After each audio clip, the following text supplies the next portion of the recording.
Hey, what's going on, guys? Welcome back to NBA 2K23. Today we are back with top 5 list. What? Haven't done lists in a long time. I think it's been since 2K21, maybe 2K20. And, I don't know why I ever stopped them, to be honest with you, because I feel like they are fun to do and kind of informative as for myself to kind of get more familiar with all the players. And then for you, you kind of find out and make sure that you're using the best capable cards for your team. Now, full disclaimer ahead here, okay? We're going to keep this short and sweet. This is my opinion. If yours varies or is different, which very likely could be, let me know in the comments below. Granted, like I said, it's my list. It doesn't necessarily have to be your list. This is just how I rank them based off my playstyle and what I feel the community as a whole values in a point guard. See, and that's the position we will be focusing on today.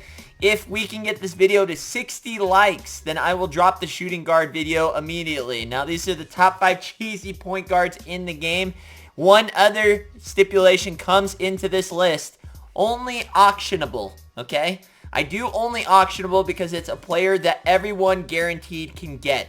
Not everyone has the time to grind out these other point guards for trophy cases, takeover cards, things like that. So I only do ever auctionable cards just because everyone can buy an auctionable card if they grind out, at least gets MT or packs, It's not something you have to sit there and grind out. Everyone can just buy the card off the auction house. All right, capiche?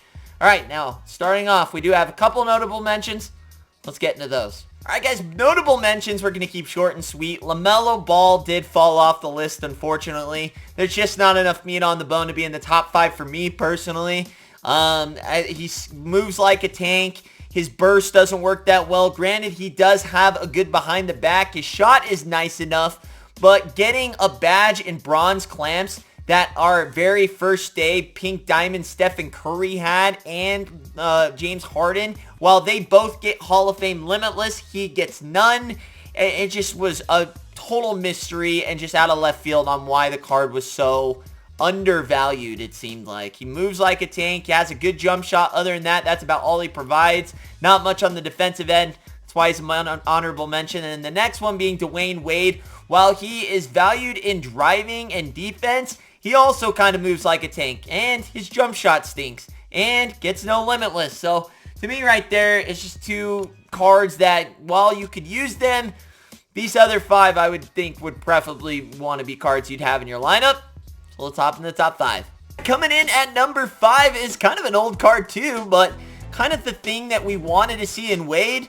But he's not Wade. Who are we talking about? Number 5, Pink Diamond John Wall, 6'4". Some of the pros, he's got 6 Hoffers. He's got Acrobat, Fast Twitch, Fearless Finisher, Clamp Breaker being a key one right there, Floor General, and Pogo Stick, along with gold badges all in the defensive area, so he's very good in that aspect. He's got Challenger, Clamps, Glove, Interceptor, being a little bit taller, Menace, Off Ball, and then he does lack in a little bit in the shooting badge department, still getting Catch and Shoot, Space Creator, no Limitless, so that is a little upsetting, Deadeye, but his jump shot is there. So I think the pros on this, he has the movability we wanted to see in Dwayne Wade that we didn't get. He feels super fast even without a speed shoe. You add the speed shoe. He's lightning down the court. He's excellent for 5 out. His jump shot's super easy. I'd say the real con here and only thing is really just going to be the lack of shooting badges. Other than that, to me, top 5 easily, John Wall.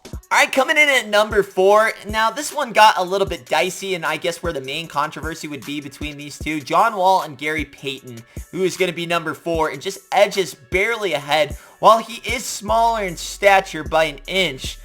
Now, let me tell you, boys, sometimes an inch is everything. You know what I'm talking about. Anyways, being at 6'3", the Gary Payton is phenomenal for what he is, and this is a glitched Gary, a glitched young Gary. Now, glitched Gary does come with some good shooting badges because he is the glitched edition, and what did they add to him was shooting, so they did give him Hoff Agent 3, which is nice, blinders, catch and shoot, does get limitless range, has a fast jump shot, but it is peculiar. I think most people don't like his jump shot that much, which steer him away from a lot of people. It is quick. It does have a weird hitch, so you do have to get used to it. He feels fast. He does get gold clamp breaker. He is an excellent 5 out, but his main his main attraction is going to be his defense. He gets great defensive badges. He gets Challenger, Clamps, Glove, Interceptor, and Menace all on Hoff. I mean, to me, with the shooting badges all being there, and the defensive badges, and being able to have the same quickness as a John Wall,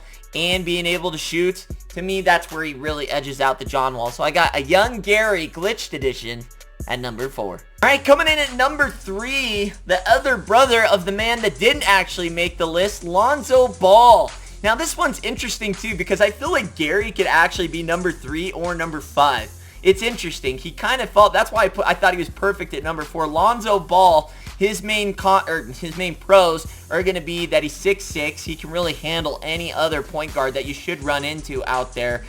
His main cons are going to be just didn't get a lot of shooting badges. Also doesn't get limitless like his brother LaMelo, which isn't surprising because he isn't great at shooting the 3. But he does get some nice things here.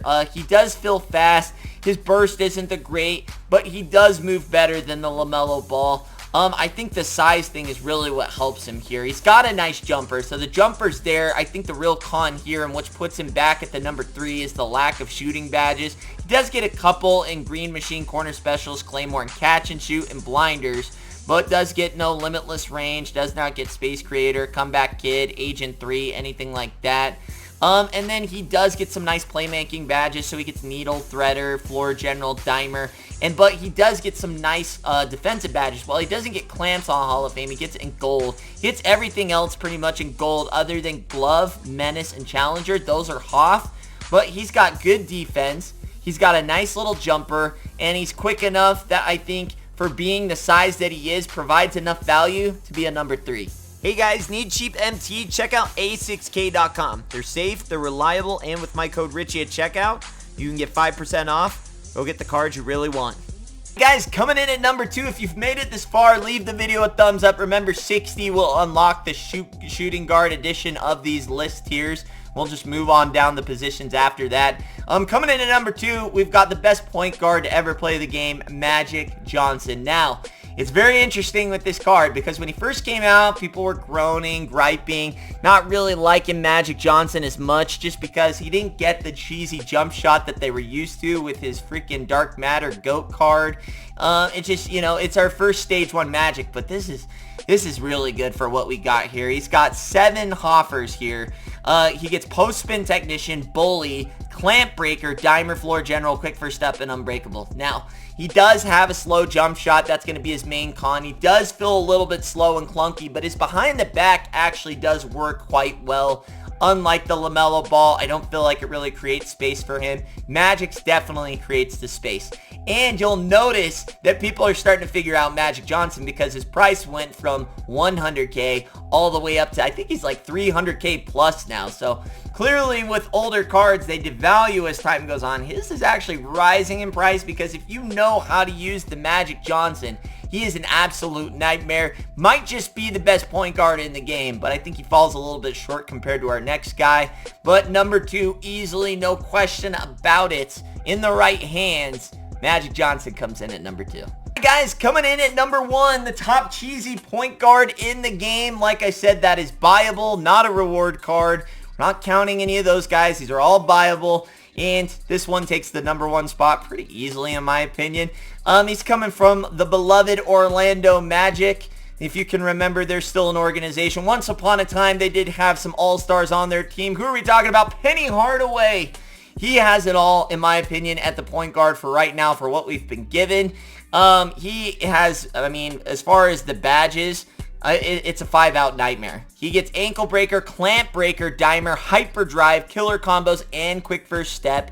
He does get all the defensive badges that you'd want in gold, at least in Challenger. Chase Down Artist, Clamps, Off-Ball Pest, Pick Dodger, Workhorse, and Ankle Braces. Now, he doesn't get Limitless, which is okay, I guess, in this instant. But he does get some other good badges here. He does get Claymore, at least on silver. That can be upgraded. He does get Deadeye on a silver. He does get Midi Magician. He gets Volume Shooter, Clutch Shooter, Catch and Shoot, Blinders, Amp, and Space Creator. At least a Space Creator is on a Hoff as well. And then he does get some Bully. He gets a Bully badge, Fearless Finisher. To me, perfect 5-out. His jump shot is not slow enough to be Magic Johnson. It's kind of right in that sweet spot. Right, I'd probably rate it like an 8 out of 10. It's quick enough not to be a liability. He moves, he grooves, he does it all. He can handle the other big point guards if he has to. Might have a little trouble against Magic, but other than that, he's going to be just fine, making him, in my opinion, the #1 most cheesy point guard that you can buy off the auction house as of right now.